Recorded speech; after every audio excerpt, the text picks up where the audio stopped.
High বন্ধুরা, আজকে দেখো আমার ফেসবুক পেজে মনিটাইজেশনের অপশানটা ফিরে এসছে। কদিন আগে উধাও হয়ে গিয়েছিল। কী কারণে উধাও হয়েছিল এটা এখনও জানা যায়নি, তবে কেউ কেউ বলছে যে এটা ফেসবুকের কোনো একটা আপডেট। যখন সমস্ত আপডেট ঠিক হয়ে যাবে তখন অপশানটা আবার ফিরে আসবে।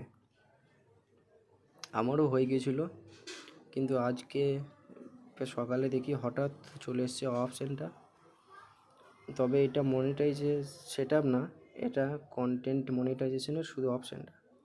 সুতরাং আপনারা কেউ চিন্তা করবেন না, আপনারা ফেসবুকে রেগুলার আপলোড করতে থাকুন কন্টেন্ট, তাহলে ঠিক অপশানও ফিরে আসবে, সাথে সেটআপও পেয়ে যাবেন 2-1 দিন পর। আচ্ছা, চালিয়ে যান, ফেসবুকে কাজ চালিয়ে যান। ডেলি 3টে করে ফটো, সেই ফটো থেকে আপনার পেজে এঙ্গেজমেন্ট বাড়বে।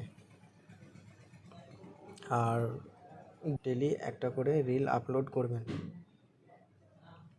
আর সপ্তাহে মিনিমাম 2টো করে ভিডিও। বাস, এভাবে 1 থেকে 2 মাস কাজ করতে থাকুন, ঠিক মনিটাইজের অপশান পেয়ে যাবেন।